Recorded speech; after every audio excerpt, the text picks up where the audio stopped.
A maior transformação de análise de crédito no agronegócio começou. Você está preparado? Conheça o AgRisk, a plataforma líder de mercado que une tecnologia e inteligência na análise de dados, capaz de reduzir em até 26% a taxa de inadimplência da sua empresa.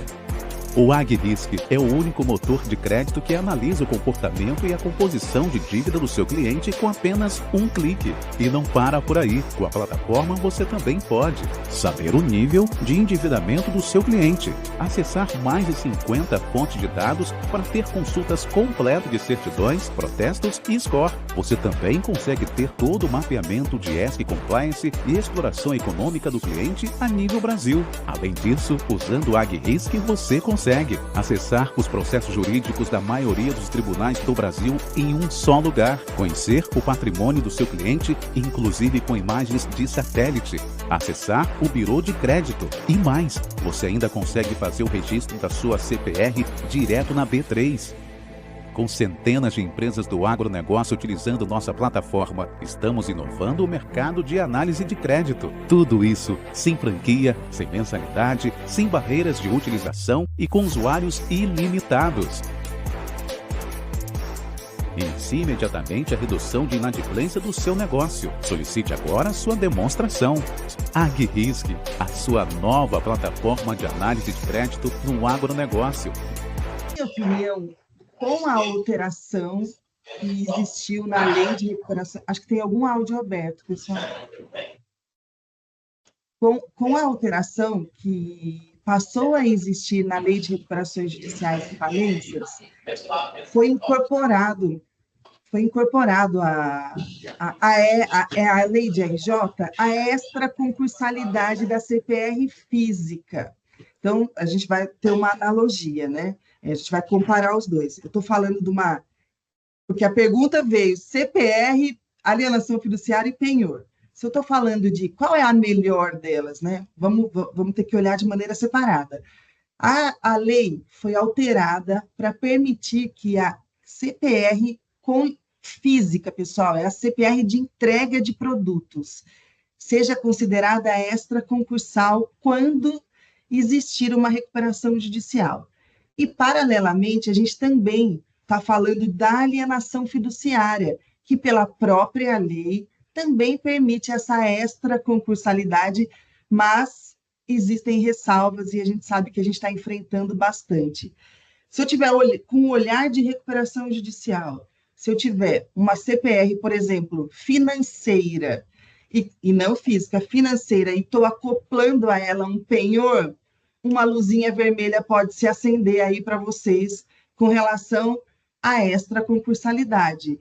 Agora, se eu estiver falando de uma CPR física para entrega de grãos, falando de um penhor de grãos e falando de uma alienação fiduciária, e aí eu vou colocar os grãos nessa alienação fiduciária, aí eu acredito, tendo em vista o que nós estamos vivendo, né, nos últimos anos, que você está seguro com relação à extraconcursalidade, mas não integralmente também, pessoal, porque, infelizmente, o nosso judiciário não tem seguido à risca o que a legislação, né, versou e dispôs para nós. Então, assim, é profundo e minha fala é muito rápida para a gente tratar tudo isso, por isso que a gente vai desenvolvendo.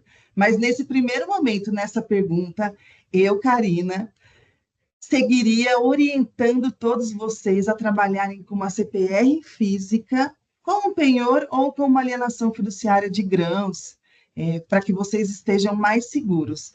Mas é muito superficial o que eu disse para vocês. E aí, Adalto?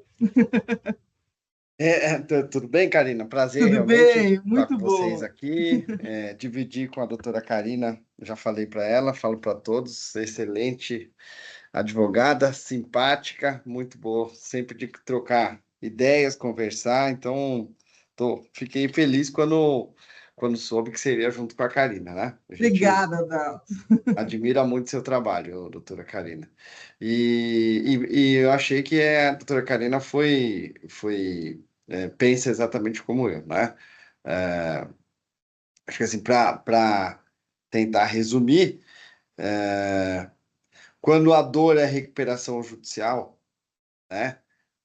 O melhor caminho, indiscutível, seria com alienação fiduciária, no meu ponto de vista, certo? Mas quando a gente constitui o título, a gente não sabe se ele vai pedir recuperação judicial ou não. Então, a alienação fiduciária ela é a melhor garantia para fugir da recuperação judicial, ponto. Seja a CPR física ou financeira. A CPR física de barter, ela é mais utilizada e mais aceita no mercado, né? Principalmente pelos distribuidores, né? Aqueles que estão no front, que tem um número grande de arresto, porque a CPR física de barter, ela é possível fugir da recuperação judicial e, ao mesmo tempo, entrar com a medida muito mais célere, né? Que seria o sequestro, seria o arresto. A CPR com alienação fiduciária, ela é muito boa para recuperação judicial, mas a busca e apreensão, ela traz aquele problema, né, doutora Carina? Que quando eu preciso tomar uma medida rápida, eu tenho uma dificuldade porque eu preciso da notificação prévia. E essa notificação prévia tem sido o grande problema, pelo menos nessa safra aqui no escritório, né? Por quê?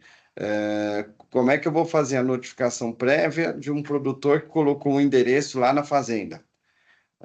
A R não vai, né? Correio não vai. Não vai telegrama. Então, eu tenho que criar um mecanismo com cartório de notas, né? Para ir até a fazenda, notificar. Nessa já foi o quê? 10 dias, 15 dias.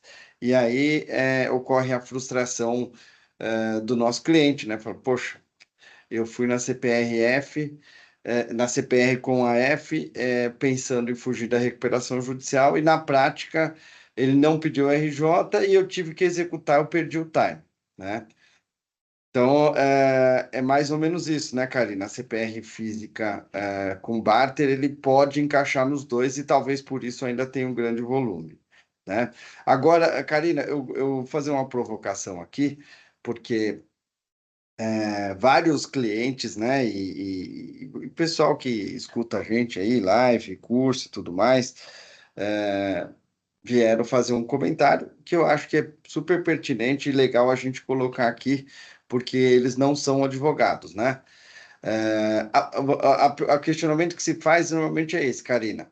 Adalto, Karina, vocês falaram que a CPR com a F é extraconcursal ou com barter extraconcursal. Tudo bem, mas o cliente meu pediu a recuperação judicial, meu crédito é extraconcursal, mas eu não consegui receber a conta, eu não consegui pôr a mão na soja. Que vantagem é essa que você está me dizendo aqui? Na prática, não tem vantagem nenhuma. Eu falo, gente, calma, respira, que não é bem assim, né? Você tem uma vantagem, sim, mas não significa que você vai pôr a mão na soja, no milho, no produto rural, imediatamente. São coisas separadas, né? Certo? Porque a extraconcursalidade, ela nos traz uma vantagem que, ao longo do tempo, durante o processo, eu tenho a possibilidade de receber 100% da conta, não é isso? Uma execução convencional. E aquele credor concursal, que não fugiu da recuperação judicial, ele não tem nem essa disponibilidade, né, essa possibilidade, né, Karina, de executar 100% da conta ou ter uma execução autônoma. Ele está encaixado, né, está vinculado à recuperação judicial e aquele plano diabólico que a gente tem visto na prática aí, pagamento de 20% em 20 anos e coisa e tal.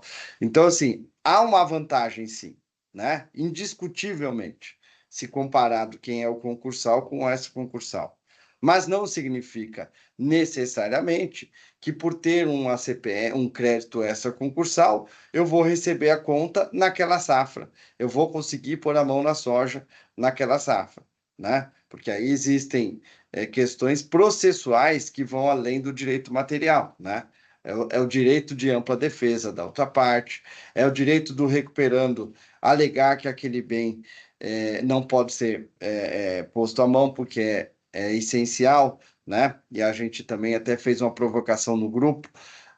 Acho que o juiz está indo julgando de forma inadequada contra a própria lei, porque a lei fala que o bem ele é blindável, ninguém pode pôr a mão naquele bem, desde que o bem seja de capital, e aí analisar se ele é essencial ou não, né? A soja, gente, para o sojicultor, é óbvio, é conceitual, para mim isso não é interpretativo. Ele não é bem de capital.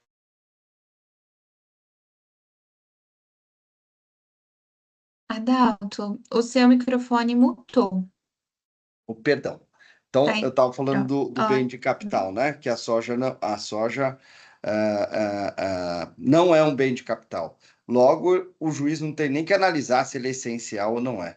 Mas aí é um problema processual que a gente que está no dia a dia, né, doutora Karina? Vou passar a palavra. Isso a gente convive frequentemente, né? Mas o fato é que no direito material, é aquilo que a doutora Karina levantou, uma CPR com a F é uma ótima alternativa para fugir da RJ, e uma CPR física de barter também é uma outra opção muito boa, né? Sim, sem dúvida, pessoal. É o que o Adalto disse. Não significa que necessariamente você vai ter o grão ali com você rapidamente. É lógico que o escritório que você contratou vai fazer tudo o possível para que isso acontecesse. Eu acho muito bom quando a gente exemplifica com casos práticos. A gente teve, né, nesse ano aqui de 2025, diversos casos de arresto. E o monitoramento estava acontecendo frequentemente. Eu falo que em 2021 a gente teve também diversos casos de arresto, mas em 2025 eles vieram com um acessório, né, especial que chama recuperação judicial, né?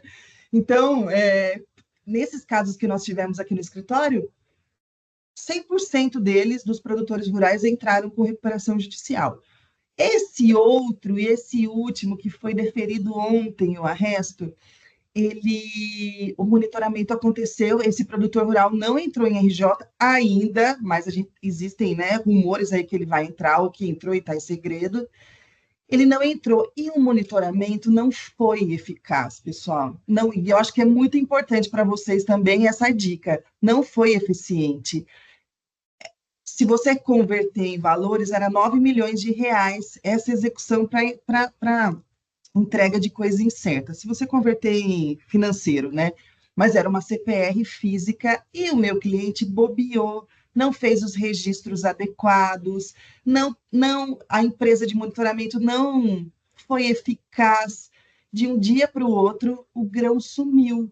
Então, vamos falar, no exemplo do Adalto, eu não tenho uma recuperação judicial, eu tenho cliente, né? Mas a gente se apodera do que o cliente tem para nós, né? Eu tenho uma CPR física com penhor, não é nem alienação fiduciária, mas que fosse também, nesse momento ia dar na mesma, e aí eu não tenho grão. Então, assim, é o melhor título? Sem dúvida nenhuma, é o melhor título. É uma ótima garantia? É uma excelente garantia. Eu tinha tudo em mãos? Tinha tudo em mãos. Tudo bem que não houve um registro e depois a gente viu que eram várias CPRs. Algumas dava para executar, outras não. A gente vai fazendo aquelas manobras jurídicas ali. Mas, assim, com o melhor título, com a melhor garantia, bonitinho, não tem grão, porque o monitoramento falhou. Então, se existe uma RJ ali, claro, nós avançaríamos para buscar o grão da maneira extra-concursal, mas não tinha mais grão. Então, como é que a gente vai fazer? Exatamente como o Adalto disse. Nesse caso, eu preciso ir até a lavoura para confirmar que o grão não existe, para devolver e fazer a execução por quantia certa, né? Que daí vamos buscar dinheiro ou bens, né? Ou patrimônio ali, ao invés de grãos. Mas não necessariamente essa extra-concursalidade garante o grão para você, credor. A gente tem que analisar diversos fatores. O universo precisa conspirar perfeitamente para que a gente vá até a lavoura e o grão exista, né? Cada um fazendo o seu trabalho. Mas são alertas aí para vocês. Mas o ponto mesmo com as melhores garantias e o melhor título, não está resguardado integralmente a busca do grão, né? A retirada do grão para o credor, infelizmente, né? Infelizmente. Mas é um assunto muito bom, né? Muito Não, bom. mas interessante, Karina. Isso aqui eu acho que é muito importante, essa sua observação prática bem legal, porque assim, toda operação, desde o começo, ela precisa ser muito bem estruturada e precisa ter uma estratégia muito bem definida, né? Sim, Então, a teoria é linda, né? Poxa, mas a prática é que vai fazer a diferença, né? A exatamente. prática seria o quê? A constituição do título, né? E da garantia de forma adequada, né? Sem ter nenhum tipo de dúvida, né? Na formatação da CPR, no registro na SEC, na B3, dentro do prazo, para não ter problema, né? As garantias também corretamente registradas, nenhum tipo de problema no cartório. Esse é só o começo do problema, né? Mas não adianta nada a gente ter tudo isso, a gente ter o direito a nosso favor, como a gente já abordou logo no começo, se a gente não tem o time correto, e o time correto para fazer todo esse trabalho que é a estratégia de monitoramento, né? Às vezes o monitoramento é bem feito, Karina, mas acho que está com o áudio É tal ligado, do viu? frete, né? De alguém.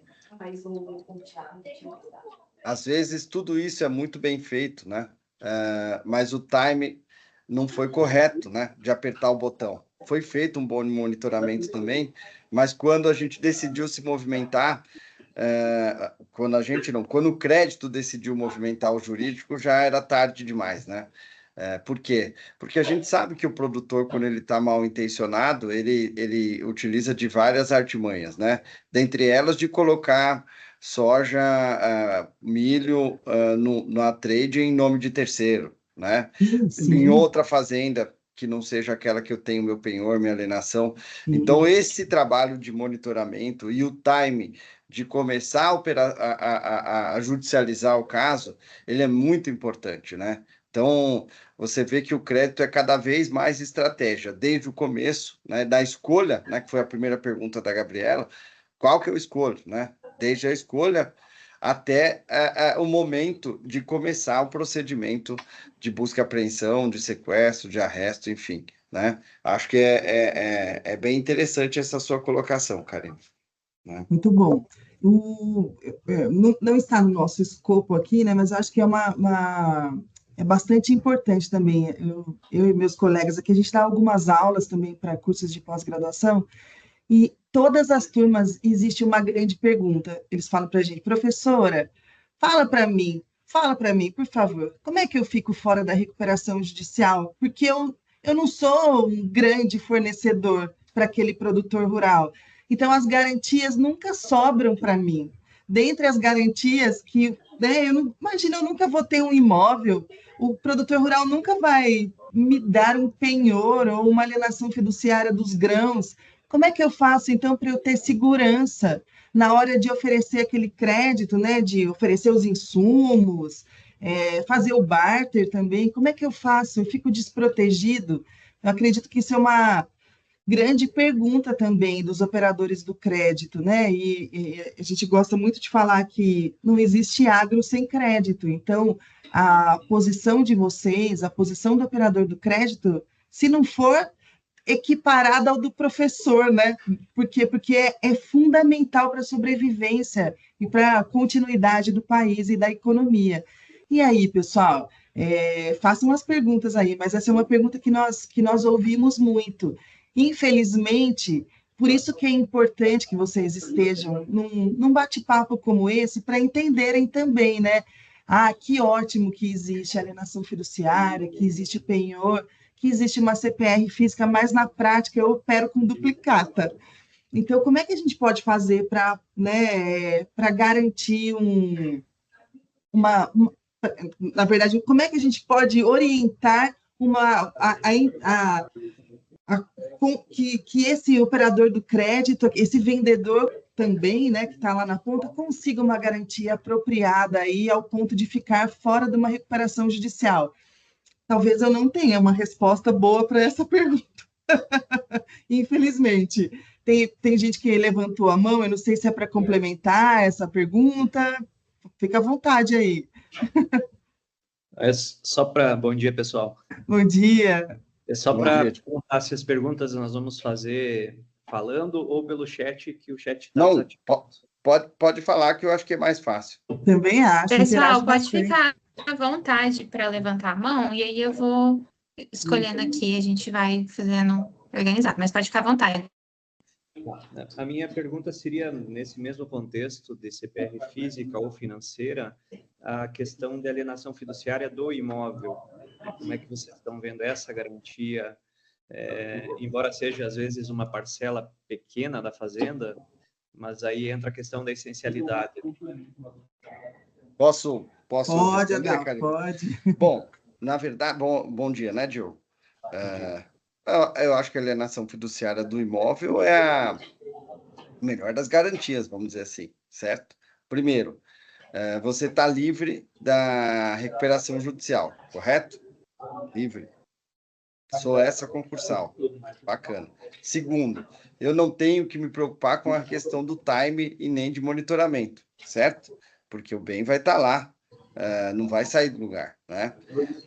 E assim, agora, com a mudança de novembro de 2023 na lei, do Marco Legal das Garantias, eu ainda tenho a vantagem de poder pegar alienação fiduciária em segundo grau também, quer dizer, facilitou para todos, para o produtor bastante e também para quem concede o crédito. Lógico, segundo grau com ressalva sempre. Tem que estudar, tem que entender todo o valor do imóvel, quem está em primeiro grau, qual é o valor envolvido, tem que fazer uma análise um pouco mais profunda. Mas aí você tocou na questão da essencialidade, é isso? Né? De novo, eu vou provocar vocês. A lei não fala que é o bem essencial que está blindado. A lei fala que é o bem de capital. Se ele é essencial, também, certo? É um bem de capital e essencial, né? Imóvel para o produtor, ele é um bem essencial, é um bem de capital? Depende do imóvel, né, Diogo? Certo? Se ele é um fazendeiro e deu uma das fazendas dele em alienação fiduciária, obviamente que é um bem de capital. E, a depender do caso, ele é essencial. Na maioria das vezes, sim, certo? Se é um armazém, se é um imóvel urbano, não é bem de capital. Então, nem se discute aqui a essencialidade, certo? Mas vamos imaginar, na prática, Diogo, o que tem acontecido. Os juízes das recuperações judiciais, em geral, têm dito que o imóvel rural, para o produtor, é um bem de capital essencial. Qual a consequência prática? Isso é o fim do mundo para mim? Eu estou perdido? Não, não é. Eu continuo tendo o direito da alienação fiduciária, normalmente, e no período de stay, que eles chamam de stay period, né, na lei, que é 180 dias, prorrogável por mais 180, nesse período, eu tenho que suspender a minha, entre aspas, execução, né? Que aqui é uma consolidação simples, né? Tá certo? Então, eu fico impedido, vamos dizer assim, de colocar a mão no meu imóvel no período de 360 dias, 180 mais 180. Alguém vai perguntar, mas na prática respeita esses 360 dias? Normalmente não. A lei fala isso, o juiz normalmente estende até a ocorrência da Assembleia Geral de Credores, que é quando se vota o plano, tá, Diogo? Vamos colocar aqui, o pessoal gosta de prática, né, Karina? Sem teoria. Na prática, o que acontece é em torno aí de 2 anos, Diogo, para colocar uma data, 1 ano e meio a 2 anos, você não vai poder executar a sua garantia. E depois disso, depois que tiver assembleia? Depois que tiver assembleia, você vai, normalmente, em regra, tem as exceções, mas em regra, você vai conseguir consolidar esse imóvel, tá? Dar prosseguimento à sua execução. Então, assim, mesmo que ocorra a declaração de bem de capital e a essencialidade desse imóvel em alienação, ele não te traz um prejuízo tão grande assim, se você for comparar a posição do credor concursal, se você for comparar com a posição do credor extraconcursal de CPR de penhor de soja que não conseguiu pôr a mão na soja. Então, a sua posição ainda é a melhor, né? Ela não é Aí existe sim, né, do operador de crédito, uma certa frustração. Poxa, eu peguei a melhor garantia e eu não estou recebendo esse crédito dentro do ano. Você não vai receber dentro do ano. Isso aí vocês têm que entender que quando o produtor pede a recuperação judicial, você pode ter a melhor garantia que for. Você pode ser extraconcursal. É improvável que ele vai tirar o dinheiro do bolso para pagar alguém. E ele só vai fazer esse movimento se ele tiver algum benefício, como, por exemplo, um credor fomentador, né? Do credor concursal fomentador. Se, por exemplo, Diogo, você falar assim para ele, ó, paga a dívida antiga e eu vou te dar mais crédito, provavelmente ele vai te pagar a dívida antiga e você vai dar mais crédito ficando com o imóvel em garantia. Fora isso, a estratégia de todos os advogados e financeiros que eu conheço, dos recuperandos, a estratégia sempre é a mesma.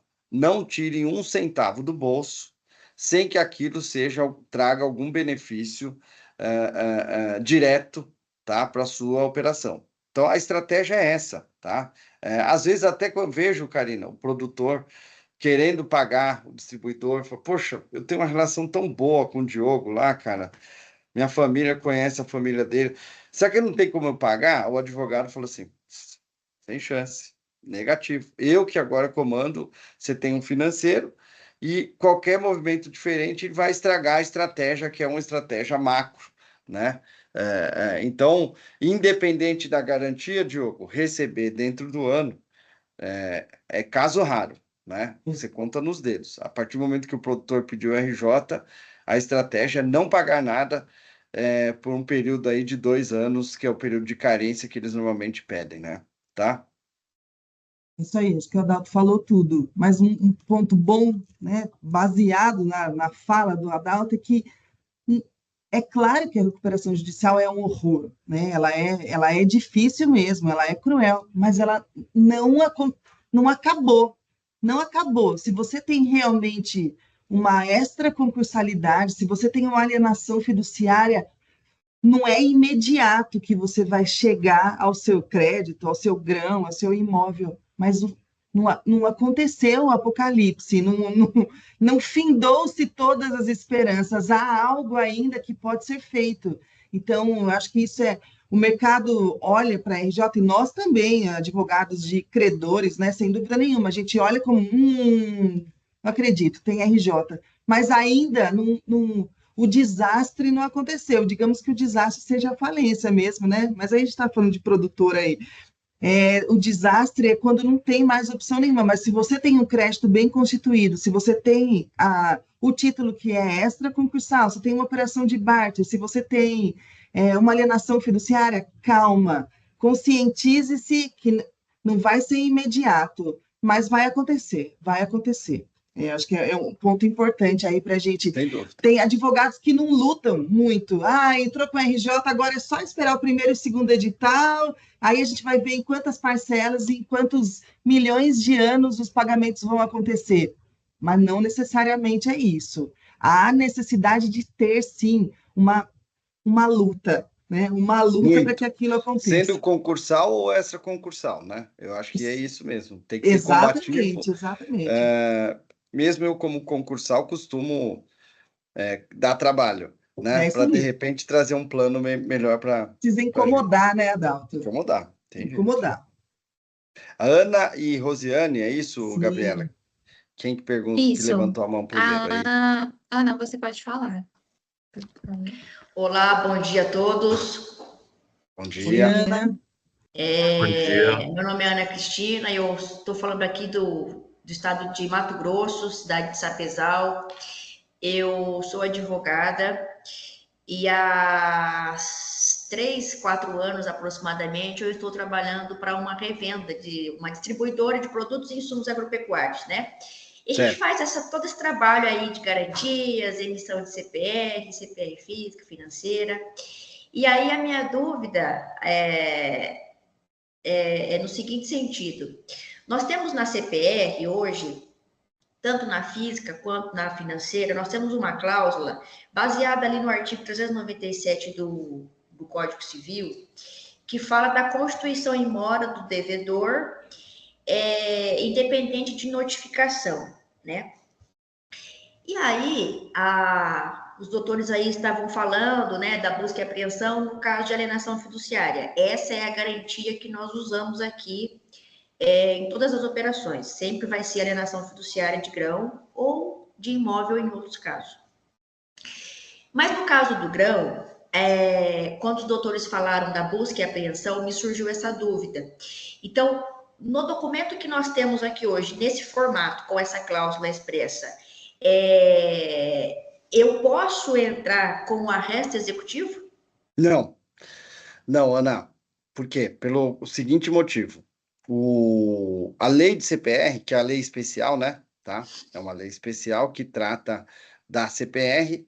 Dentro dela, existem as regras, inclusive sobre as garantias, né? Ali fala que você pode pegar o penhor, e a mudança da lei do agro, né? Que a doutora Karina comentou, Ana Cristina, de 2020, ela diz que é possível, sim, pegar alienação fiduciária de produto rural, né? Bem fungível, bem móvel, fungível, certo? Essa foi uma grande modificação da lei, porém, dentro da própria lei, se eu não me engano, o parágrafo 3º do 8º da lei de CPR, ali tem o procedimento específico, Ana. Se você decidiu por alienação fiduciária, a ação cabível é busca e apreensão, ali está escrito. Sendo busca e apreensão, ele complementa dizendo o seguinte: você tem que seguir o parágrafo 2º do decreto de 69, que trata de alienação fiduciária. O que diz esse decreto? Que é necessário a notificação, a constituição em mora por meio de notificação, como requisito essencial para a distribuição dessa ação de busca e apreensão. Ali ainda fala que é possível, sim, ser feita a notificação por AR, né? Por correio, por telegrama. É isso que está previsto dentro da lei da CPR, entendeu? Então, ela se sobrepõe, nesse caso, Ana, ao artigo 397 do Código Civil, que você comentou, porque é uma lei especial e porque ali traz o regulamento específico, né? De como é a receita de bolo, né, doutora Karina? É a receita de bolo que a própria lei de CPR traz. Olha, se você tem alienação, busca e apreensão, sendo busca e apreensão, você tem que seguir esse procedimento assim assado, dentre eles a notificação prévia, tá?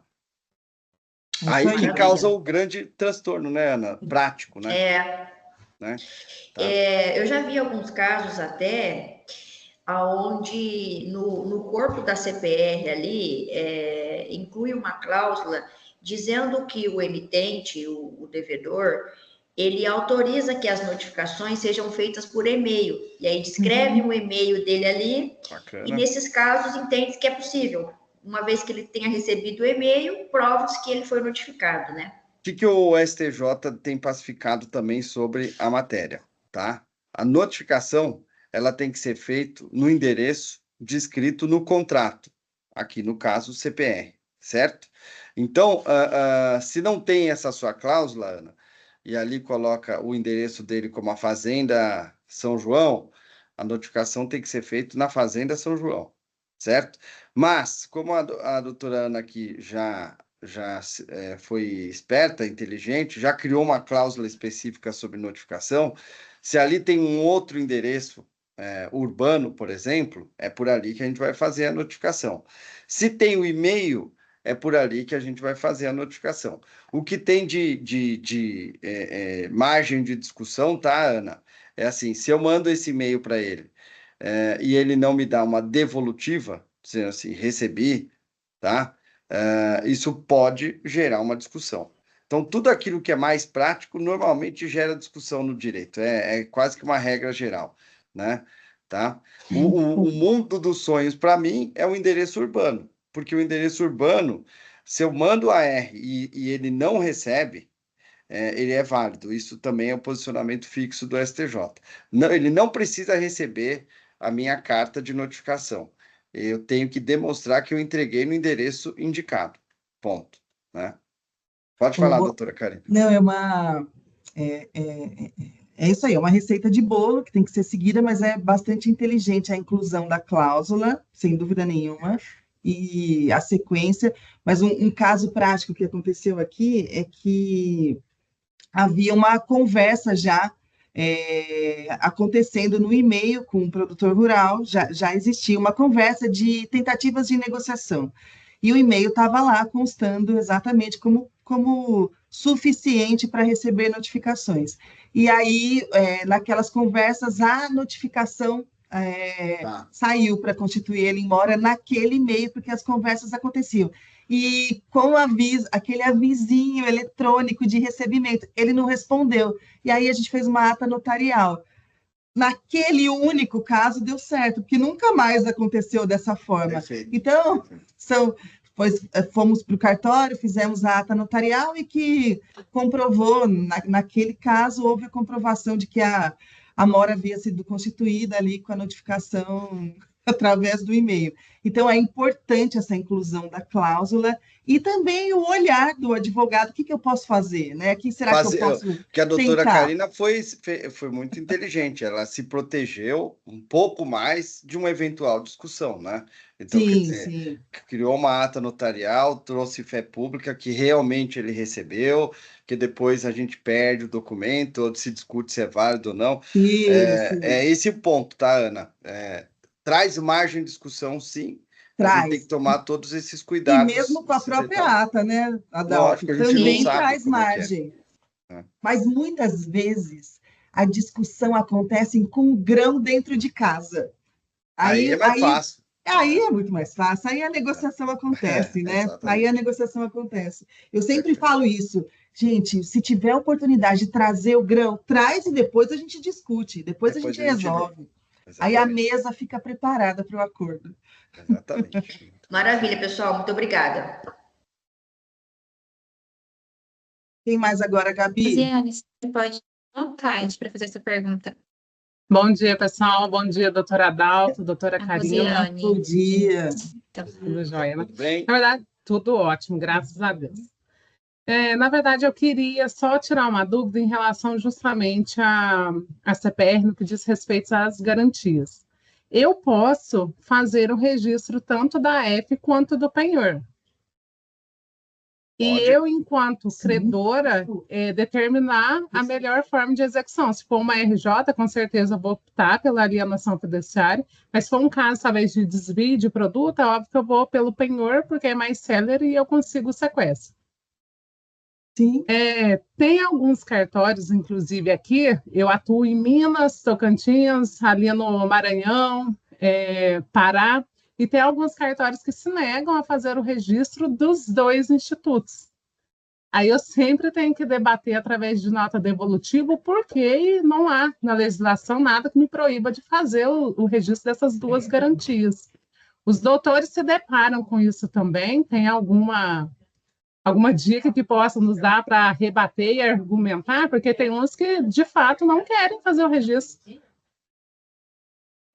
Sim, os nossos cartórios, assim como o judiciário também, né? Mas aí a lei surge, a mudança legislativa ela vem, e eu falo, eu sou extremamente apoiadora da saída do direito privado, quando possível, do judiciário, e as medidas aí de prosseguimento, de perseguimento do crédito de maneira administrativa, porque eu estou falando de partes capazes de direito privado, né? Então eu sou bastante apoiadora dessa mudança. Entretanto, o mínimo que aconteceu, os cartórios já não estão preparados. Então, assim, acredito que o doutor Adalto também, mas a gente enfrenta demais. E nem vou tão longe. A gente enfrenta essa dificuldade nos cartórios apenas para a retomada de imóvel, de alienação fiduciária, de imóvel, de financiamento bancário, imóvel. Nós já enfrentamos diversos problemas com relação aos cartórios. Então, assim, o nosso dia a dia, sim, a gente contesta, né? Entra com o pedido e muitas vezes vai para o judiciário para mostrar que aquele cartório não está seguindo a legislação.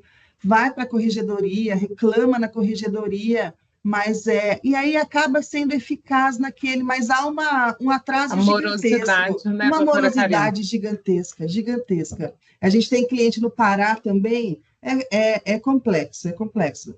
Não sei se o Adalto vai dar uma decisão, Não, uma ótima não, notícia para nós. não, sobre essa questão do cartório, acontece aqui também, igual a vocês. Mas eu queria fazer uma provocação aqui primeiro, do que a Rosiane trouxe, para todo mundo ficar na mesma página, né? Porque esse é um questionamento frequente, né? Bom, entendi, Adalto. A alienação fiduciária de grãos, ela é é o caminho mais tranquilo quando eu falo em recuperação judicial. Se a minha dor é RJ, eu vou só na F. Mas se meu problema é o arresto também, eu vou no penhor. Poxa, então cobertura curta, eu vou pegar os dois, como fez a Rosiane aqui. Alienação fiduciária e penhor. Agora eu estou 100% seguro. Eu vou aqui criar uma polêmica, tá, Rosiane? Tá?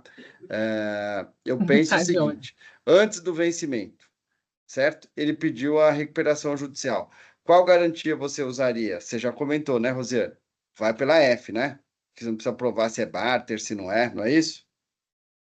Exato. Beleza. Depois do vencimento, você vai por qual? Pelo AF ou pelo penhor? Porque você pode ter mais de uma garantia, gente. Você só não pode executar as duas ao mesmo tempo, tá? Qual você iria depois do vencimento? Depois do vencimento, o penhor. Depois do vencimento, ele não pediu RJ, você vai pelo penhor, né? Ele começou Exato. a desviar, porque eu não preciso da notificação. Ótimo. Então, eu vou seguir o seu exemplo, tá, Rosiane? Tá? Sim. Nessa hipótese, chegou lá em 30 de março, a Rosiane entrou com um arresto, né? Com sequestro do grão. Não precisou de fazer notificação, nada, né, Rosiane? Deu certo. Peguei lá 10 mil sacas de soja. Não era barter. Vou dar aqui vou criar aqui o exemplo meu, tá, Rosiane? Não era barter, você nem fez prova de barter, nada, mas conseguiu fazer o arresto. Ponto. Chegou no dia 30 de abril, você com a soja lá no armazém, o advogado dele mandou uma notificação para você, falando, ó, deixa eu te informar, eu pedi a recuperação judicial, tá? Pedi hoje, 30 de abril. Aí eu vou fazer a provocação. Eu estou blindado para a recuperação judicial nessa hipótese? De forma alguma. Porque eu joguei fora, tacitamente, eu abri mão da alienação fiduciária, correto? Tacitamente, gente. Não de maneira expressa, mas a partir do momento que eu optei pelo penhor, certo? Eu praticamente abri mão, eu entendo que eu abri mão da alienação fiduciária. Sendo assim, na recuperação judicial, vou ter que me apresentar como penhor. No exemplo da Rosiane aqui que eu criei, ela mesmo disse que não era barter, certo? Que era uma operação de garantia. E aí? Dava a impressão que eu estava 100% garantido, mas nesse exemplo que eu dei aqui, que eu estou fazendo uma provocação, é lógico, eu não sei se eu estou 100% garantido, né? Ah, mas se eu na RJ eu não posso defender que o que vale é que eu fiz alienação fiduciária e ela serve para tudo? Olha, eu vou defender isso. Se eu vou ganhar, outra conversa, Com né, unhas e Rosiane? dentes. Com unhas e dentes. Mas eu entendo que eu estou fragilizado. Se eu fosse o juiz aqui, eu acho que eu não daria ganho de causa para mim, não, né? Entendeu? Só para fazer essa provocação aqui, para todo mundo entender. Porque é muito comum essa pergunta, né, Karina? Vale a pena pegar os dois? Porque tem um custo? Olha, eu acho que depende de quanto você quer gastar, você está um pouco mais seguro e você tem um leque de opção, né? Você tem duas opções aqui. Fala, vou para cá, vou para cá. Né? Como a Rosiane disse, no caso dela, ela foi para o penhor, né? É uma opção. Eu tive um caso segunda-feira agora, Rosiane, que o cliente falou, segue, eu tenho o penhor e a F. Aí eu falei, o que você pensa? Aí ele falou assim, eu penso que a gente deve ir no penhor, porque não precisa notificar. Eu falei, só para fazer um comentário, tá? Você tem certeza que esse cara não vai pedir recuperação judicial lá na frente? Ele falou, cara, muito pelo contrário, ele tá com cara de RJ. Eu falei, então, às vezes é melhor você dar um passinho para trás, vamos na F. Você tem cessão de crédito, tem no pedido dizendo que é barter? Não, muito pelo contrário, no meu pedido diz que não é barter. Então, eu tenho prova ao contrário de que não é barter. Falei, olha, aqui é uma decisão que a gente tem que tomar agora. Se a gente for para a direita e ele pedir RJ, você vai ficar com problema lá na frente. Aí ele pensou, respirou. Cara, eu vou no AF, mesmo que demore um pouco mais, mesmo que depois eu não consiga pôr a mão no grão, mas eu sou considerado extra concursal, eu tenho mais 10 anos para receber a conta, né? Certo? Pois é. Pois é, Olha como é estratégico, gente, como não é fácil tomar esse tipo de decisão, né? E eu vou ter que notificar o cara, hoje já é quinta, né? Hoje é quarta ou quinta? Quarta. Nem notifiquei ainda. Quer dizer, hoje é terça, gente. Eu já estou com a cabeça lá na frente. Foi na sexta, aliás. Foi na sexta, hoje é terça. Nem notifiquei ele ainda. Provavelmente, quando eu terminar isso aqui depois da Páscoa, já não tem mais a soja. Não. Né? Mas ele está blindado de uma RJ. Isso é uma opção, gente. Né? É estratégia. Né? E o cenário também não favorece muito, né? São muitas incertezas. Hoje está bom e no dia seguinte já temos uma RJ na mão. Mas ótima provocação e a reflexão. Muito obrigada, viu? Imagina. Eu queria fazer uma provocação aqui para a doutora Karina, como eu sou muito fã do doutor Marcos Reis também, e ele, sempre possível, ele fala sobre a CPRG, né? A CPRG, pessoal, não é um título executivo, né? É uma CPR com cara de um contrato de abertura de limite de crédito. É um título híbrido, né? Ela tem uma natureza híbrida. Exato. Como tem sido na prática, doutora Karine? Tem feito muito isso? Teve algum caso já de execução? Isso que eu acho que eu queria ouvir a experiência de vocês aí, que são dominadores no assunto. Muito bom. Não sei se todo mundo já ouviu falar sobre a CPR Garantia, né, que a gente apelidou aí de CPRG. Ela é esse título híbrido, então ela tem uma natureza de título de crédito, mas também uma natureza de contrato, por isso que ela perde o que o Adalto disse, essa característica de poder ser executada, né? Então eu tenho essa preocupação aí porque ela tem uma característica mista. Mas o que ela é bastante interessante? Ela agrega a ela garantias. Eu posso agregar uma alienação fiduciária de um imóvel, alienação fiduciária de grãos, de safras seguintes, e o que quer que seja de um imóvel, e eu condiciono ali um valor já, como se fosse um contrato, né, de bancário ali do banco. Eu coloco um valor já liberado, digamos, 5 milhões de reais, com essa garantia já que vai permanecer por 5 anos, 6 anos, o tempo que for importante para a empresa que está constituindo, né? Para o credor que está constituindo. Só que ali fica um guarda-chuva, então eu tenho como se fosse uma CPR garantia, mas ela é uma CPR guarda-chuva, uma CPR mãe. Por quê? Porque filhotinhos vão acontecer. CPRs financeiras ou físicas serão emitidas, mas com um lastro nessa garantia e de acordo com esse valor que foi disponibilizado já, mas que o credor opta por liberar automaticamente ou ir liberando aos poucos, né? Como se fosse uma conta garantida mesmo. E aí, se nós estivermos falando aí com o olhar da recuperação judicial, nós já fizemos algumas para alguns clientes, existem cooperativas que já passaram das centenas, já fizeram muitas, por quê? Porque ela cabe direitinho em cooperativas, né? Porque na cooperativa, o cooperado vai comprar trator, vai comprar semente, vai comprar fertilizante, vai comprar tudo que precisa, e a CPR... E é fidelizado, né? Que é cooperado. Totalmente fidelizado. Você já segura aquela garantia ali, ele vai atrás de você só, porque você já está...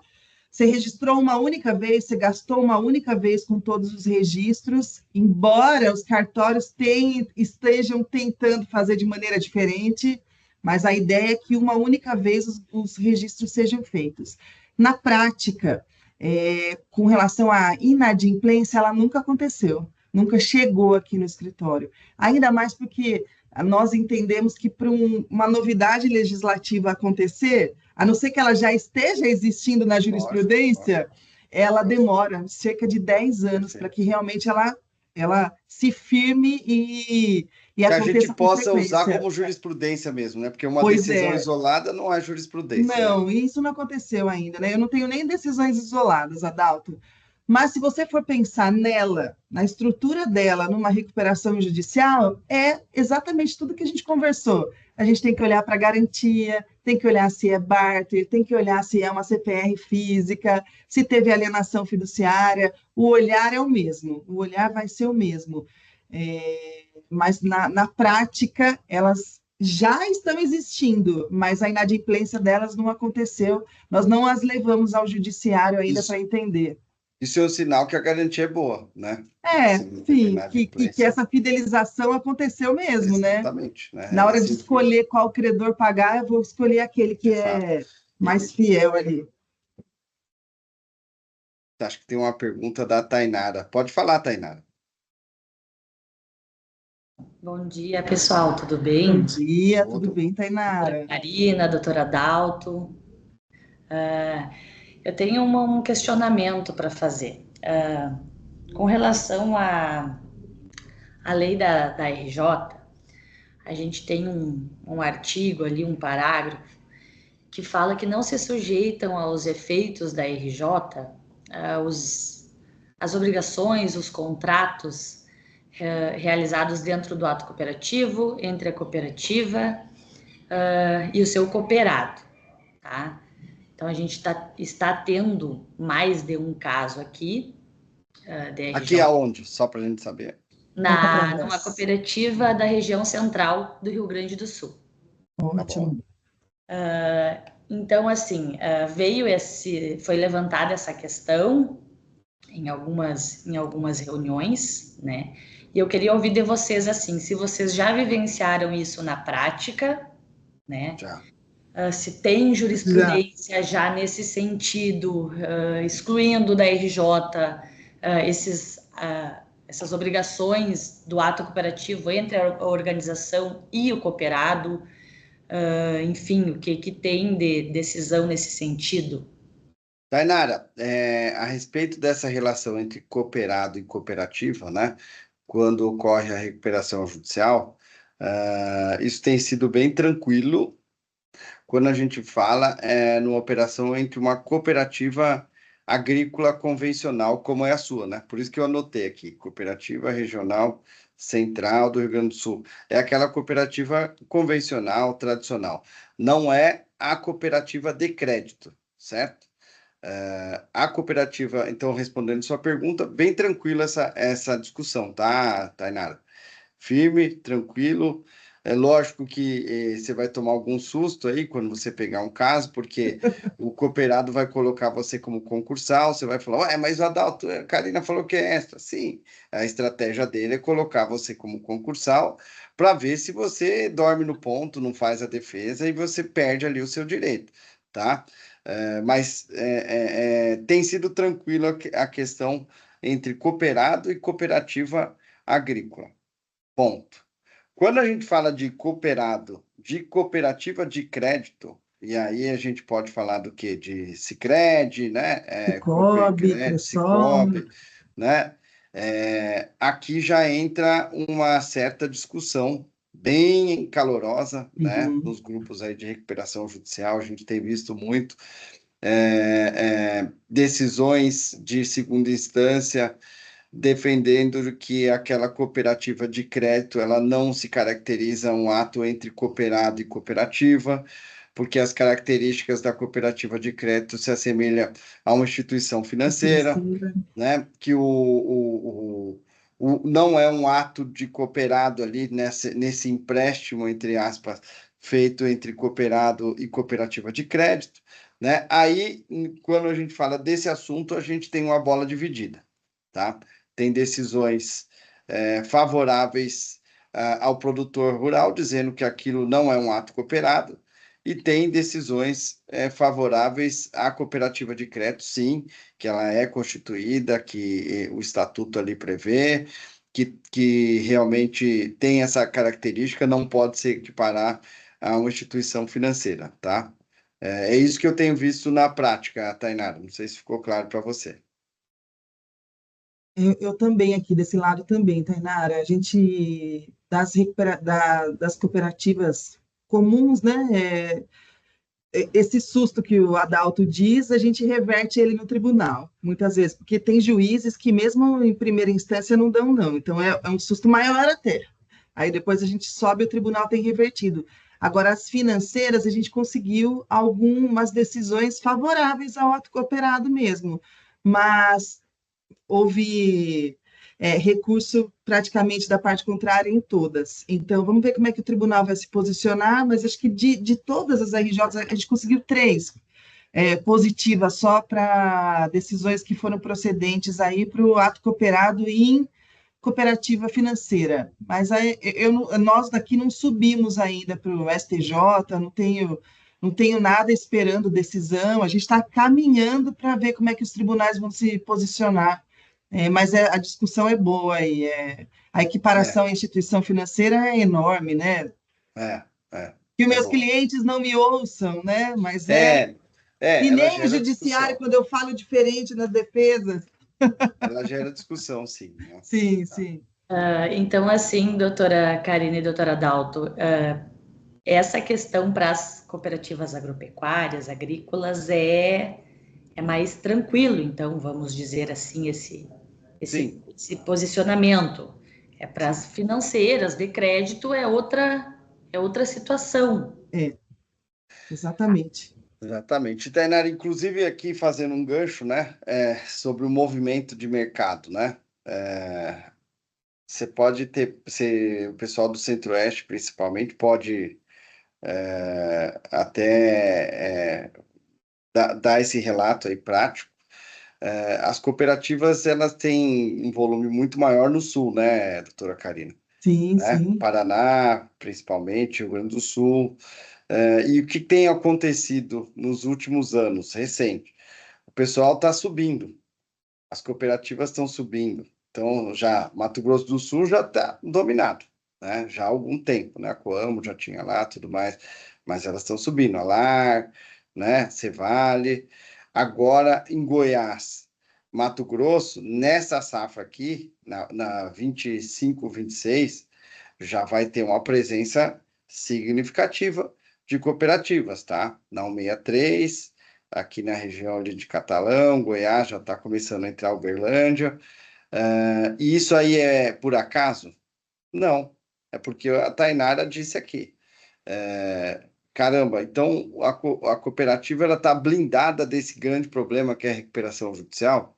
Sim, ela está blindada. Se ela vende para o cooperado, ela não tem essa dor de cabeça que os outros fomentadores têm, né? Uhum.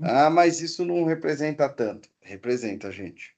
Representa. Muito. Eu vou te dizer o seguinte, um distribuidor que tem um produto, distribuidor médio, tá? Não vou falar nem do pequeno, nem do enorme, mas um distribuidor que tem ali 10 milhões para receber dentro de uma recuperação judicial, né?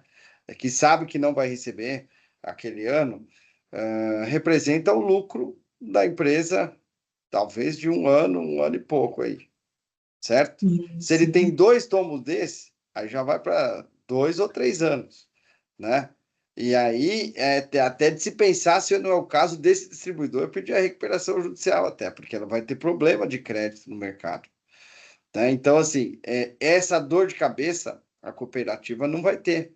Então, ela tem uma vantagem estratégica de mercado se você for comparar com, entre aspas, os concorrentes, né? Quem acaba sendo o concorrente da cooperativa? O banco, o Sicredi, a revenda, né? As indústrias, a cooperativa, ela tem essa vantagem sobre os demais e não precisa se preocupar com o tipo de garantia, né? Que ela vai estar bem protegida, né? Só um aspecto aí de mercado, né? Mercadológico, né, Karine? Que vai mais Que é do que maravilhoso, né? Que é especial, é especial. Sabe que eu ia falar? A gente está falando de garantias aqui, Karina. O que eu tenho, a gente não pode deixar de falar sobre as garantias pessoais, né? É O verdade, aval é e a mesmo. fiança. Eu tive sucesso muitas vezes aqui em receber crédito de produtor que está em recuperação judicial por um simples aval da esposa dele na CPR ou de uma carta-fiança, da família, do tio, né? Já aconteceu isso. Parece que não, né? Mas a garantia pessoal, ela pode ser um instrumento muito forte de recebimento de crédito, né? Inclusive dentro da recuperação judicial, né? Porque o produtor, quando ele pede a recuperação judicial, eu costumo dizer, Karina, que ele tem que passar por 3 barreiras. A primeira barreira é se a recuperação judicial vai ser deferida ou não. Se ele tem ali os requisitos, se ele tem as certidões negativas, os documentos, etc. Um laudo bem feito para que o juiz defira o processamento, que a gente chama, né? Deferido, está em RJ. O segundo obstáculo é se aquele plano que ele vai apresentar vai ser aprovado pela maioria dos credores. Esse é o segundo obstáculo. A partir do momento que ele passou o primeiro e passou o segundo, a terceira preocupação e obstáculo, acho que aí da vida dele, é limpar o nome dos fiadores, dos avalistas, né? Porque, assim, olha que situação estranha, né? O casal, um produtor, a outra do lar, o produtor pediu RJ, ele está blindado, ele só vai pagar 25% da conta em 20 anos, o nome dele não está no Serasa, por conta disso tudo que a gente sabe, da recuperação judicial, né?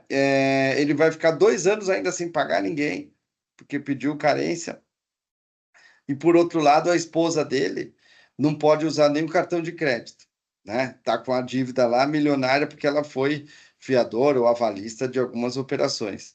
É natural que depois do primeiro obstáculo, do segundo, ele vai pôr a mão para resolver, para tirar o nome da família ou do parente dele ou do amigo, né, dessa situação complicada, porque pela lei da recuperação judicial, a regra geral é que eu posso continuar executando fiador e avalista, né? Certo? Só esse comentário, Karina, que parece uma garantia assim fácil de se obter, entre aspas, né? Fácil, e ela acaba fazendo diferença muitas vezes, pelo menos aqui, essa foi a nossa experiência, né? Toda a diferença. Uma conversa que nós tivemos aqui também, pessoal, antes, né? Quando nós estávamos nos preparando para entender o que nós conversaríamos com vocês, eu trouxe até uma conversa que rolou na hora de um arresto num armazém.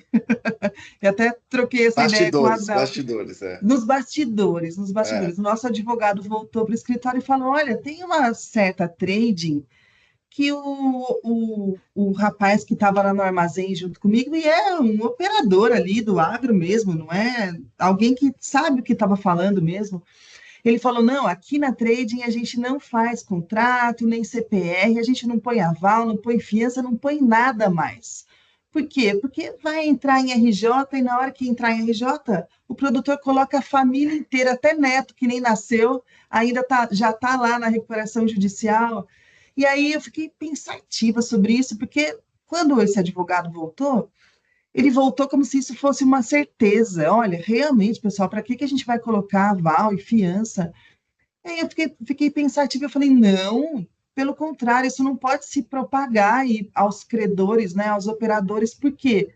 Porque tanto aval quanto fiança são garantias pessoais importantíssimas. Assim como a Adalto disse, salva diversos créditos, né? A gente consegue persegui-los. Mas é importante que você, operador do crédito, e até advogado na hora de orientar o seu cliente, que você mostre quem pode, né? Quem pode ser um aval, quem pode ser um fiador. O ideal é que ele não faça parte daquela relação. E aí vai acontecer exatamente isso que o Adalto disse. Na hora que ele sobreviver ao terceiro passo, ele estiver no terceiro passo ali, né, na terceira grande batalha da recuperação judicial, ele vai fazer de tudo para pagar aquele fiador, aquele avalista que entrou numa operação e precisou assumir aquela conta, né? Então, continuem colocando avalistas e fiadores às operações de vocês, cada um na sua particularidade, né? O aval, ele é responsável ali pela integralidade da conta, né? Se a gente falar, né, da conta que ele assinou, e o fiador ali, parcialmente ou até na integralidade, mas vai depender do tipo de fiança que ele prestar a operação. Então, são sim garantias eficazes, importantes, não as desprezem de maneira nenhuma, pessoal, elas são bastante importantes. Muito bom. Eu tô vendo no chat aqui, Tem Karine, perguntas? vou fazer uma pergunta aqui da minha amiga Jaqueline Conte. Vou colocar para você, tá? Bom dia. Gostaria de saber sobre a preferência de garantias. Segue em ordem registral, certo? E essa ordem na hora de pagamento e solicitação de liberação de grão, como funciona? Exemplo, cliente tem penhor de primeiro grau com a Trading X, certo? Registrado em 30 de agosto de 24. E a FG com o Banco do Brasil, registrado em 10 de setembro de 24. Um 30 de agosto, outro 10 de setembro. Ambas na mesma área. Se ele vendeu grão para a Cargill, eles devem solicitar a liberação de ambos credores? A pergunta é sobre a inadimplência, ou sobre, em caso de inadimplência, quem ganha o grão? Acredito que é essa, não é? Jaque, você tá... É isso, Jaque? Bom Se dia. quiser falar, Bom a gente... dia. Bom dia, doutora Dalta, doutora Karina. Tudo bem? Não, na verdade, não seria ainda na inadimplência, seria no ato de comercialização do grão. Então, ele vendeu para a Cargill e tem esses dois credores, um com penhor, outro com a alienação do grão. Eu gostaria de saber se eles obrigatoriamente devem pedir a liberação para os dois credores. Sim, para ambos. Se eu fosse a Cargill, eu não pagaria sem isso, Jaqueline. Eu também jamais. Pois é, tem E a gerado orientação do bastante. escritório é essa, de que não pague mesmo.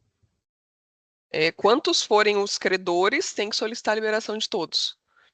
Sim, exatamente. Mas aproveitando o gancho, então, pensando na execução, vamos no próximo passo, na inadimplência. Que é uma pergunta que chega bastante aqui. Como que segue? Até porque ambos vão estar em primeiro grau, né?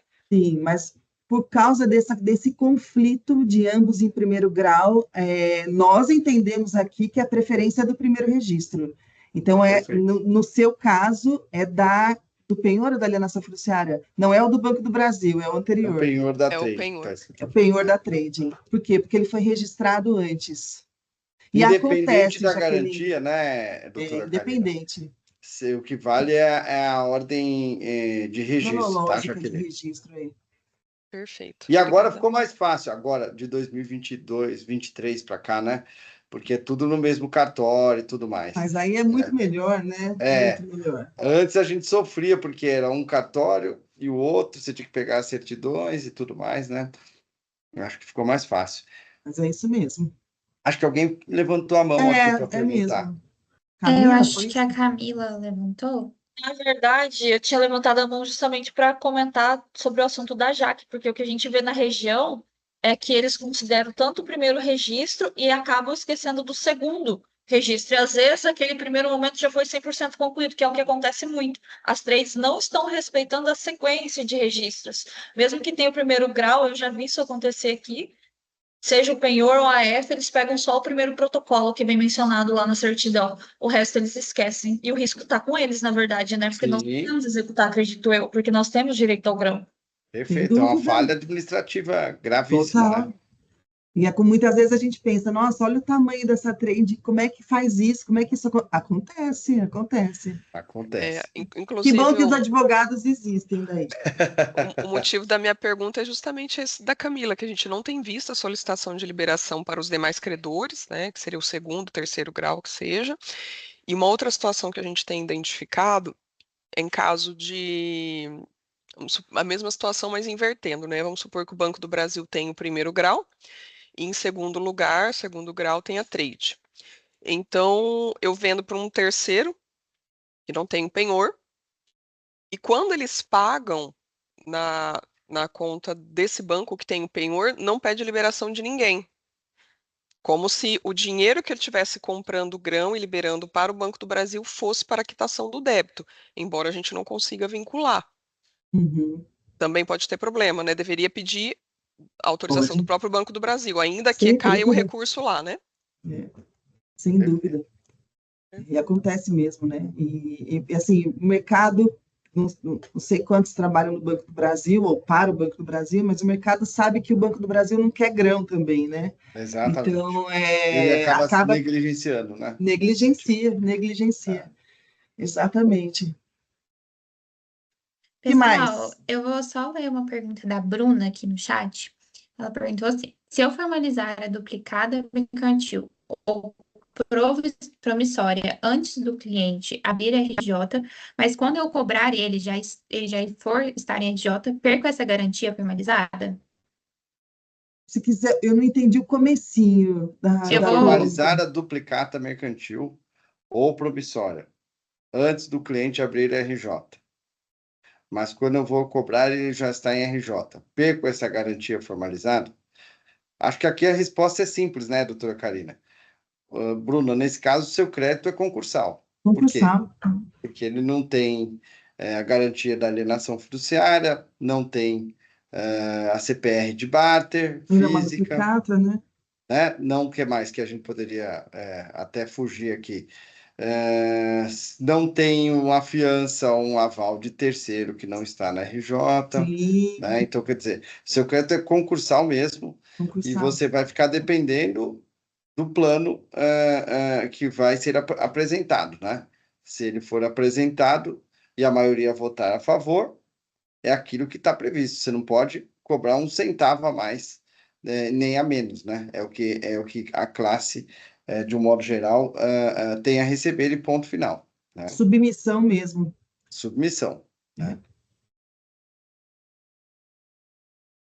Perfeito, pessoal. Alguém mais tem alguma pergunta? Pode ficar à vontade, que a gente já está finalizando aqui o nosso encontro. E está sendo muito bom, pessoal, muito bom. Verdade, muita gente, né? Bastante. Muita gente. Participação maravilhosa. Exatamente. Aproveitem, pessoal. Se tiver alguma dúvida, né? Aproveita, porque a assim, doutora Karina costuma cobrar caro, tá? Então, assim, agora é a hora de... né? Eu ia falar do doutor Adalto, que, assim, provavelmente, assim como a Karina, tem o maior prazer no que faz, né? E aí Sim, isso é verdade. a gente Isso é aproveita verdade. junto com vocês. É legal a gente trocar ideia.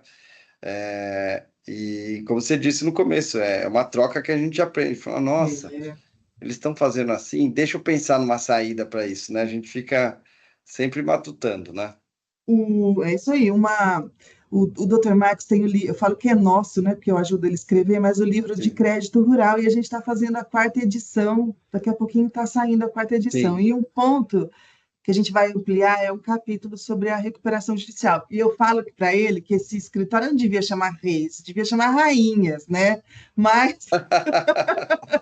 E aí, um ponto muito interessante que a gente ficou discutindo, que são os créditos. Lógico, só estou colocando aqui porque é o finalzinho da nossa conversa, e para a gente, né, para deixar talvez suspenso no ar. E os créditos que decorrem do plano safra, que são subsidiados, né? Eles merecem um caráter diferenciado dentro de uma recuperação judicial? Não estou falando de garantia, estou falando do crédito na pureza dele. Se a gente olhar, né, se o olhar do legislador, talvez, ou né, o olhar econômico e o olhar para o agro, né, a manutenção do agro, da comida na mesa, será que esse crédito ele deveria ter um caráter especial, como o crédito cooperado? Mas daí, Karina... Eu vou dizer além, né, Karina? O exercício, a reflexão, ela é tão boa, porque, assim, a lei especial, ela permite o alongamento. O alongamento. Da dívida, quando tem, por exemplo, um quebra de safra. Sim, né? Sim. Certo? E olha só que imprecisão do legislador. O único ponto na lei que fala que quebra de safra, o seu crédito sai de extraconcursal e vem para concursal, é o artigo 11 da lei DCPR, que não tem nada a ver com crédito rural. Nada certo? a ver. E na CPR diz o quê, gente? Na operação de barter, CPR física, se o produtor demonstrar que teve uma quebra de safra, né, relevante, a ponto de ser Sim. caracterizado ali como caso fortuito, força maior, alguma coisa assim, o seu crédito ele sai de extra concursal e vai para concursal. Isso para uma operação entre privados, né? Privados. Produtor e empresa. Esse mesmo artigo ele deveria existir na lei de crédito rural, você não acha? Né? Acho que é Concordo. muito legal a sua Concordo. provocação. Interessante, né? Né? Uma provocação. Então, se ele pra gente tiver quebra, ele refletir. se salva de um distribuidor, mas não se salva do crédito rural. Né? Sim, sim. E aí a construção, né, a importância do porquê esse crédito existe, né, subsidiado aí, fomentando, permitindo que os produtores, né, Pequeno, lógico, né, e médio pequenos produtor. em especial, né, Adalto, em especial, sobrevivam. Eu acredito que é Exatamente. um olhar importante aí. Nós que operamos aí para credores, né, acho que é importantíssimo esse olhar também sobre essa situação. Acho que tem uma série de ajustes que mereciam, né, Lei? Sim. Uma delas, que eu acho que é a pouca intervenção dos créditos fiscais, né? Que eu acho que deveria constar, e aí vai contra o produtor, no seguinte sentido: ele é pessoa física até a véspera de pedir a recuperação judicial, que ele vai lá e se cadastra na junta. Então, assim, puxadinho, né? quando foi conveniente, ele sempre foi pessoa física, porque tributariamente era vantajoso para ele. A partir do momento que ele pensou em pedir recuperação judicial, ele vira pessoa jurídica. Ele deveria pagar todos os impostos como pessoa jurídica, retroagindo nos 5 anos. Só que tinha que ser algo muito provocado pelo fisco, que é omisso nesse sentido. Se isso ocorre, eu acho que existiria uma diminuição de pedidos de recuperação judicial, porque produtor, se tem duas coisas que ele não gosta, gente, vocês vão falar que é não pagar conta. Pagar conta eles até aceitam. O que eles não gostam é pagar honorários para advogado e imposto para o governo. Isso e aí, vender fazenda. Né? E vender fazenda, né? Exatamente. Então, assim, eu acho que se o fisco provocasse essa forma de retroagir os impostos, seria interessante também, né? Sim, são questões... Acho que tem um comentário e uma pergunta aqui. Deixa eu ver aqui. Lá. Thaís, assunto interessante, importantíssimo e super atual. Tanto o crédito quanto a cobrança precisam estar atentos a garantias eficazes ou que pelo menos possam tirar o recuperando da zona de conforto. Exatamente. E sentir a pressão pelo pagamento dos reais prejudicados nessas situações desafiadoras que a legislação brasileira coloca na cadeia de negócio. Excelente, Thaís, aqui comentando. Exatamente. Vamos ver, acho que o Angelino, né, quer fazer uma pergunta aqui, uma colocação, né? Bom dia, pessoal. Bom dia, doutora Adalto, doutora Karina. Bom dia. Meu nome é Angelino. No início, o doutor Adalto citou a questão da minuta, a inclusão lá numa cláusula referente à liberação de definição de execução, né? Para ter essa flexibilidade desde da extraconcursal com a concursal. Eu queria que você falasse mais um pouquinho a fundo como é que foi criada, qual o formato dessa cláusula e qual os riscos e qual as facilidades para ficar um pouco mais claro para a gente entender essa questão dessa cláusula, que eu acho que muda bastante numa definição de execução.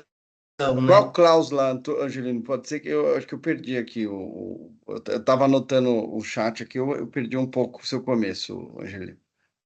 Lá no início, a doutora falou que a doutora Karina, ela tinha sobre uma cláusula dentro da minuta, né? Na minuta de negociação, para fim de execução. Sim. Né? Essa flexibilidade de utilizar essa execução de forma de ser física ou mesmo financeira, né? Ou seja, de alienação fundiária ou mesmo de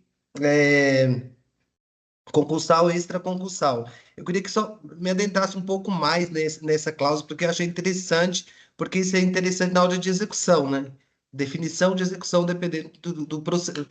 porque a minha que está caminhando, se já tem uma RJ, e o que eu posso fazer manobras utilizando essa cláusula como base.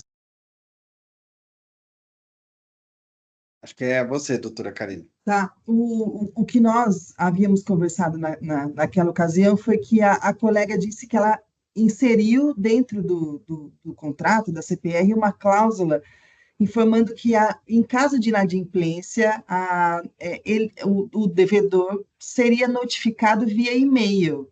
E ele concordava com aquilo. Então, quando ele assina os termos do contrato, do título, ele está concordando que eu me inadimpli. Lembra que o Adalto disse que a gente tem uma receita de bolo para fazer em caso não só de alienação, mas a alienação foi o exemplo. Eu tenho que seguir um trâmite que a lei já me determina que eu faça. Então, quando esse trâmite envolve a notificação do devedor. Com a notificação, eu constituo ele em mora. Então, foi acrescido ao contrato e ao título uma cláusula falando que, em caso de inadimplência, o devedor, o contratante, né, ele autoriza que a notificação seja realizada através do e-mail, por exemplo, carina.ribeira@tal. Então, parte-se do princípio que inadimpliu, a gente vai olhar para as cláusulas do contrato ou do título, existe essa permissão ali na cláusula, ele assinou o contrato, assinou o título, eu uso disso para notificá-lo via e-mail.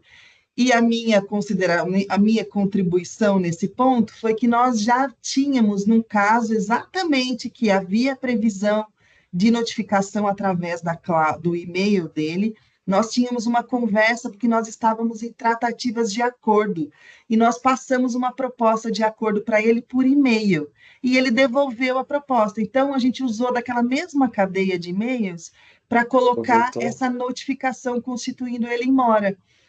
Pegamos tudo isso, porque sabe quando a gente coloca no e-mail aquele aviso de recebimento, que hora que ele abre, aparece, vem aquela notificação para você, olha, Karina leu seu e-mail. Aí nós pegamos tudo isso, levamos para o cartório e fizemos uma ata notarial. A ata serviu como um documento capaz de mostrar que ele foi notificado. Então, Angelino, dá para complementar muitas vezes, lógico, que você colocar diversas cláusulas, você desvirtua o título e o contrato, mas dá para acrescer alguns pontos importantes, e esse foi um ponto muito importante que a nossa colega acresceu aí ao contrato, ao título dela. Respondeu para você? Era isso? Sim, esclareceu, ficou bastante Ótimo. Claro. Muito obrigado. Perfeito, então. Perfeito. Bom, eu vou responder aqui a Grace Santos, tá? Ela está perguntando qual a diferença da CPR financeira e CPR física de grãos com barter num processo de RJ. Acho que para ficar bem claro, Grace, é assim. Acho mais fácil a gente dividir por garantias.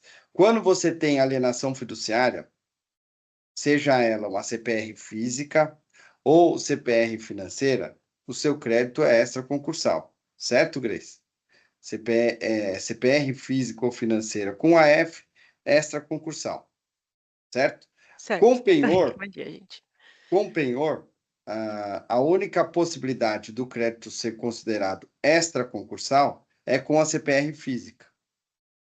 Com a CPRF e penhor, não é caracterizado extraconcursal, tá? Então, o penhor só é extraconcursal quando eu tenho CPR física numa operação de barter ou de adiantamento financeiro, né? Que é o caso das tradings que fazem o adiantamento para a compra de grãos, certo?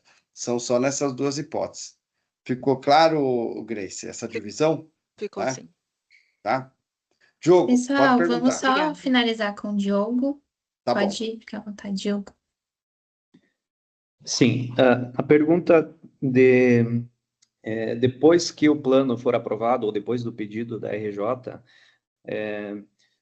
os produtores que vinham operando na pessoa física, eles são obrigatoriamente, precisam passar a operar na pessoa jurídica, que aqui no Sul as RJ estão chegando agora, né? Desceu do Centro-Oeste para cá. E nós estamos com um caso aqui com essa curiosidade até. Eu não sei se isso será obrigatório, ele vai ter que prestar contas a partir do CNPJ depois, ou ele pode seguir produzindo, operando no CPF? Eu entendo que não. Se ele entrou com uma RJ, aí ele tem a inscrição dele agora, ele vai ter que operar na inscrição de produtor rural. Porque fica fácil daí, né? Eu entro com uma RJ, coloco toda a dívida que eu tenho e eu fico bonitão aí operando no meu CPF daí. Então, assim, não vi isso acontecer, essa cara de pau. Tá acontecendo, Diogo? Não, mais Ah, ou menos porque vai. O que a gente. Tá pensando, o caso do Diogo, ele já está se preparando, porque já tá. o Sul não teve um volume tão grande de recuperação judicial, Não. né? No histórico, pelo menos desse ano aqui, o Rio Grande do Sul acho que foi o sexto ou sétimo, né? Em pedido de recuperação, o Mato Grosso, depois Goiás, né? Depois Minas, né? Pois Minas. Foram os que pediram. O Rio Grande do Sul ainda está lá em sexto, sétimo, né? Mas é uma tendência, infelizmente, tá, Diogo? Eu falo que é a facilidade da lei, né? E o benefício que os produtores têm conseguido, né? De certa forma, estimula esse tipo de procedimento, né? Por parte dos produtores. E a gente costuma falar muito do efeito manada, sabe, Diogo? É verdade. Quando começa um produtor, qual a região a sua especificamente? Ijuí, região norte. Ijuí, conheço. Norte, Missões aí, né? Uhum. Ijuí, um produtor pediu recuperação judicial, se deu muito bem. Nossa, ele vai pagar 30% em 15 anos. O vizinho de área dele está passando um apuro danado, lutando. Ele olha para o lado e fala: pô, meu, fazer a mesma coisa, né? Dá o telefone do seu advogado, né? E aí vai, né? Proliferando, infelizmente, para o mercado, né? Mas a gente, como operador de crédito, para eu concluir, né, Gabriela, que acho que já deu horário, a gente, operador de crédito e advogado, a gente tem que estar sempre pensando de maneira até pessimista, né? Não é nem realista, pensando no pior e criando a melhor estratégia já para se preparar e tentar um resultado um pouco melhor, né, Karina? Acho que essa é a nossa vida, né? Sem dúvida, sem dúvida. Obrigado, Muito pessoal. bom. Bom, pessoal, muito obrigada a vocês, Adalto e Karina, pela parceria, por tirarem esse tempo para estar aqui com a gente e por todo esse conteúdo tão enriquecedor que vocês compartilharam. Eu tenho certeza de que essas informações, essas trocas vão contribuir muito para uma concessão de crédito mais segura no nosso mercado. Muito obrigada.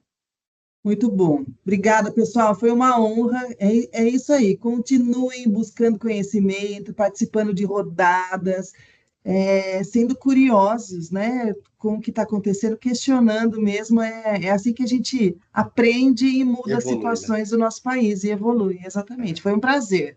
Foi um prazer, Adalto. Prazer meu, Sempre. doutora Karina. Você é sensacional, né? Ah, Como profissional, olha como quem pessoa. fala, né? Sou seu fã. Você sabe disso, né?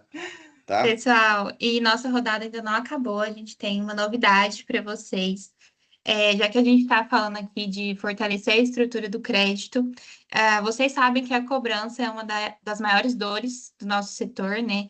E a gente sabe também que não adianta ter uma boa política de crédito se a recuperação dos valores não acompanha esse ritmo, especialmente em um cenário de incertezas, tanto climáticas quanto de mercado, preços instáveis e renegociações constantes. E pensando nisso, nós aqui da equipe do AgRisk criamos um curso de cobrança e recuperação de crédito, o Cred Academy, um treinamento completo, 100% ao vivo, focado em práticas reais do agro e ministrado por grandes nomes do setor, inclusive a Karina, que está aqui com a gente hoje, é uma das nossas professoras. E nesse curso serão 12 horas de conteúdo prático, com direito a material complementar, certificado e uma comunidade de troca entre profissionais que vivem os mesmos desafios para você. E para quem está aqui na nossa rodada de hoje, a gente prepara uma condição especial para vocês no valor do curso. Então, eu vou deixar um link aqui para vocês acessarem, para conversarem com a nossa equipe, para que vocês consigam fazer esse curso. E agora eu vou passar um videozinho para vocês. Qual a região a sua especificamente? Ijuí, região norte. Ijuí, conheço. Norte, Missões aí, né? Uhum. Ijuí, um produtor pediu recuperação judicial, se deu muito bem, nossa, ele vai pagar 30% em 15 anos. O vizinho de área dele está passando um apuro danado, lutando, ele olha para o lado e fala, pô, meu, fazer a mesma coisa, né? Dá o telefone do seu advogado, né? E aí vai, né? Proliferando, infelizmente, para o mercado, né?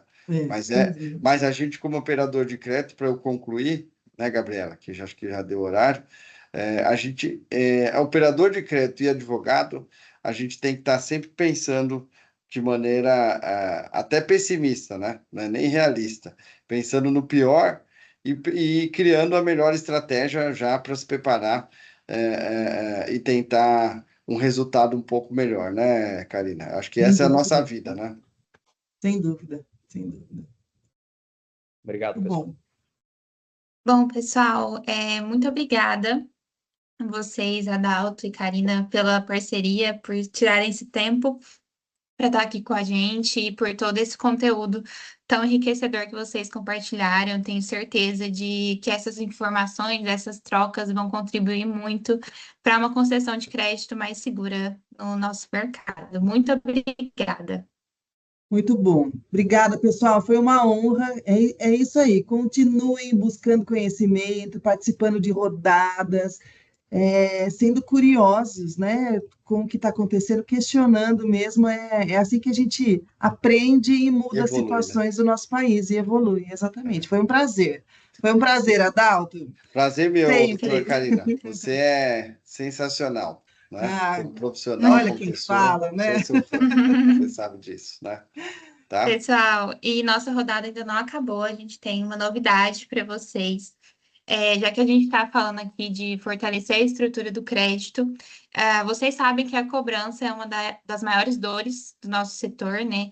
E a gente sabe também que não adianta ter uma boa política de crédito se a recuperação dos valores não acompanha esse ritmo, especialmente em um cenário de incertezas, tanto climáticas quanto de mercado, preços instáveis e renegociações constantes. E pensando nisso, nós aqui da equipe do AgRisk criamos um curso de cobrança e recuperação de crédito, o Cred Academy, um treinamento completo, 100% ao vivo, focado em práticas reais do agro e ministrado por grandes nomes do setor, inclusive a Karina, que está aqui com a gente hoje, é uma das nossas professoras. E nesse curso serão 12 horas de conteúdo prático, com direito a material complementar, certificado e uma comunidade de troca entre profissionais que vivem os mesmos desafios para você. E para quem está aqui na nossa rodada de hoje, a gente prepara uma condição especial para vocês no valor do curso. Então, eu vou deixar um link aqui para vocês acessarem, para conversarem com a nossa equipe, para que vocês consigam fazer esse curso. E agora eu vou passar um videozinho para vocês. Vocês sabem que a cobrança é uma das maiores dores do nosso setor, né? E a gente sabe também que não adianta ter uma boa política de crédito se a recuperação dos valores não acompanha esse ritmo, especialmente em um cenário de incertezas, tanto climáticas quanto de mercado, preços instáveis e renegociações constantes. E pensando nisso, nós aqui da equipe do AgRisk criamos um curso de cobrança e recuperação de crédito, o Cred Academy, um treinamento completo, 100% ao vivo, focado em práticas reais do agro e ministrado por grandes nomes do setor, inclusive a Karina, que está aqui com a gente hoje, é uma das nossas professoras. E nesse curso serão 12 horas de conteúdo prático, com direito a material complementar, certificado e uma comunidade de troca entre profissionais que vivem os mesmos desafios para você. E para quem está aqui na nossa rodada de hoje, a gente prepara uma condição especial para vocês no valor do curso. Então, eu vou deixar um link aqui para vocês acessarem, para conversarem com a nossa equipe, para que vocês consigam fazer esse curso. E agora eu vou passar um videozinho para vocês.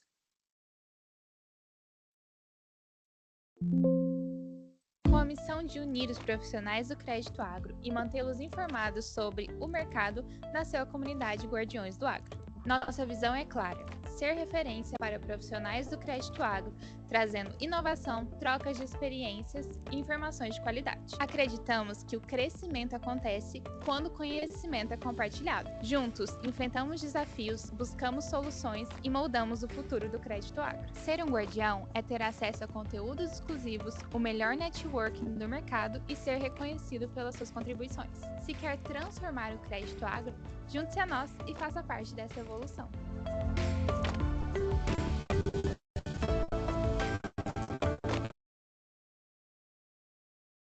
Bom, pessoal, e se você ainda não faz parte da nossa comunidade, não conhece ainda, aproveite esse momento para conhecer os Guardiões do Agro.